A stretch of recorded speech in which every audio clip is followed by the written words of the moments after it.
Some food isn't what it says on the tin. I talked about this on my newsletter a couple weeks ago, but I wanted to share it with you in a special food fraud edition of my hit series, Is It a Scam? Yep. A super common one is fish. The Guardian looked at a bunch of different studies and concluded that about 40% of the fish people eat is labeled as a different fish to charge more. Those fishmongers have become fraud mongers. Perhaps you're inclined to think, if I can't tell the difference, does it really matter? Yes, 3 reasons. 1, justice.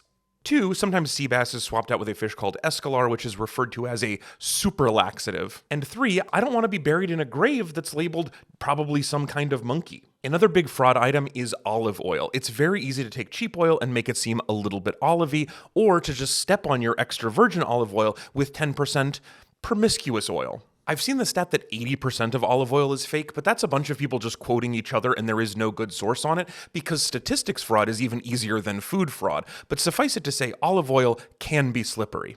And this isn't exactly fraud, but I think it's super interesting. The vast majority of the wasabi in the world isn't. It's just green horseradish. If you aren't spending an absolute fortune, you're never tasting wasabi. Also, horseradish is a little bit of a scam. It contains 0% horse. And if you like stories like this, you should sign up for my newsletter, which is slightly a scam because it says newsletter, but it has no news. It is really just a interesting facts with jokes letter.